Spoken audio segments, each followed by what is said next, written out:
Assalamualaikum warahmatullahi wabarakatuh.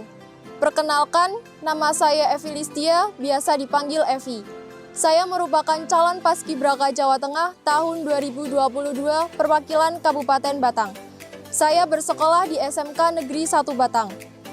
Paskibraka merupakan salah satu cita-cita saya sewaktu masih kecil. Dengan segala kebahagiaan dan hormat, saat ini saya sudah bisa mewujudkan cita-cita saya untuk menjadi calon paskibraka. Itu semua merupakan motivasi saya dalam mengikuti paskibraka. Motivasi lainnya dalam mengikuti paskibraka yaitu untuk menambah wawasan, pengalaman, prestasi supaya berguna di masa depan, dan untuk membanggakan kedua orang tua.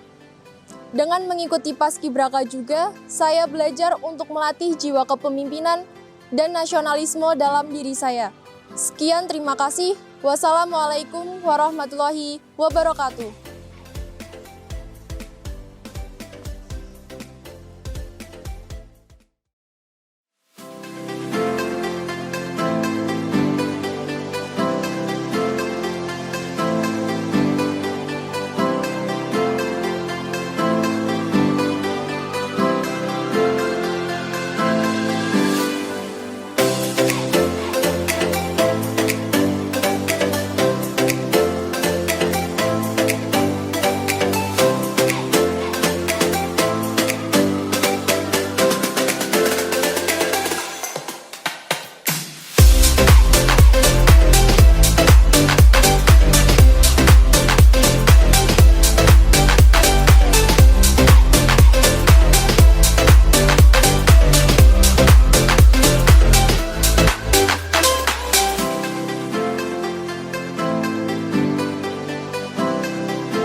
Sekian perkenalan saya, Evi Listia dari Kabupaten Batang. Terima kasih.